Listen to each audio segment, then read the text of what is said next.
नमस्कार, मैं पूजा भारती और आप देख रहे हैं P3 न्यूज़ झारखंड। राज्यसभा चुनाव को लेकर के झारखंड में गहमागहमी अब तेज हो चुकी है। आपको बता दें कि झारखंड के मुख्यमंत्री हेमंत सोरेन ने मंगलवार को रांची में आजसू पार्टी प्रमुख सुदेश महतो से मुलाकात की। मुख्यमंत्री की यह मुलाकात 19 जून को 2 सीटों के लिए होने वाले राज्यसभा चुनाव को लेकर के खास मानी जा रही है। आपको बता दें कि आजसू पार्टी के 2 विधायक हैं और राज्यसभा चुनाव में एक सीट को लेकर के जीत में आजसू पार्टी के विधायकों का वोट ही दूसरी सीट के लिए हार जीत का समीकरण तय करेगा। झारखंड विधानसभा में दलीय आंकड़ों के अनुसार राज्यसभा चुनाव में 2 सीटों में से पहली सीट पर झारखंड मुक्ति मोर्चा के प्रत्याशी शिबू सोरेन की जीत तय मानी जा रही है, जबकि दूसरी सीट के लिए भारतीय जनता पार्टी यानी कि भाजपा के प्रत्याशी दीपक प्रकाश और कांग्रेस प्रत्याशी शहजादा अनवर के बीच कड़ा मुकाबला माना जा रहा है। आपको बता दें कि सदस्य झारखंड विधानसभा में 2 सीट अभी खाली है, जबकि राज्यसभा चुनाव में अंगल इंडियन के 1 मनोनीत सदस्य में वोट नहीं डालते हैं। ऐसे में 79 विधायक ही वोट कर सकेंगे, जिस कारण एक सीट पर जीत हासिल करने के लिए प्रथम वरीयता के लिए कम से कम 27 मतों की ज़रूरत होगी। इसके अलावा कांग्रेस उम्मीदवार को सरकार में सहयोगी दल राजद के 1 सदस्य, राष्ट्रवादी कांग्रेस पार्टी के 1 सदस्य और भाकपा माले के 1 सदस्य ने यूपीए को वोट देने की घोषणा की है। इस तरफ कांग्रेस उम्मीदवार के पक्ष में 22 वोट साफ तौर से नजर आ रहे हैं, लेकिन यह जीत के लिए पर्याप्त नहीं है। दूसरी तरफ भाजपा के 25 विधायक चुनाव में जीत कर आए हैं। वहीं बाद में झाविमो यानी जेवीएम प्रमुख बाबूलाल मरांडी भी पार्टी में बीजेपी के पार्टी में शामिल हो गए थे।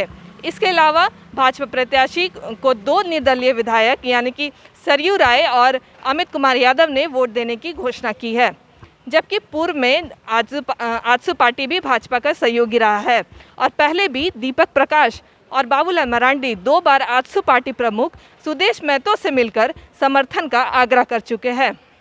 आपको बता दें कि राज्यसभा चुनाव में नामांकन दाखिल करने के दौरान भी आजसू पार्टी के 1 विधायक लंबोदर महतो का हस्ताक्षर दीपक प्रकाश के पक्ष में था, लेकिन इस तरह से दीपक प्रकाश के पक्ष में 30 का आंकड़ा नजर आ रहा है।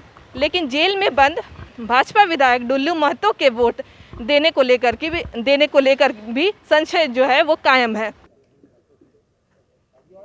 आपको तो पता ही है, मौजूदा कुछ राजनीतिक गतिविधियां चल रही हैं और इसको बाबत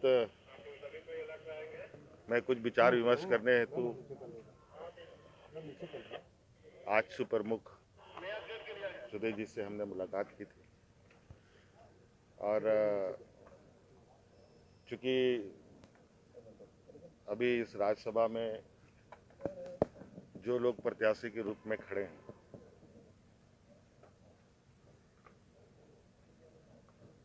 उसमें आज आदरणीय गुरुजी भी खड़े हैं। इस राज्य के एक आंदोलनकारी,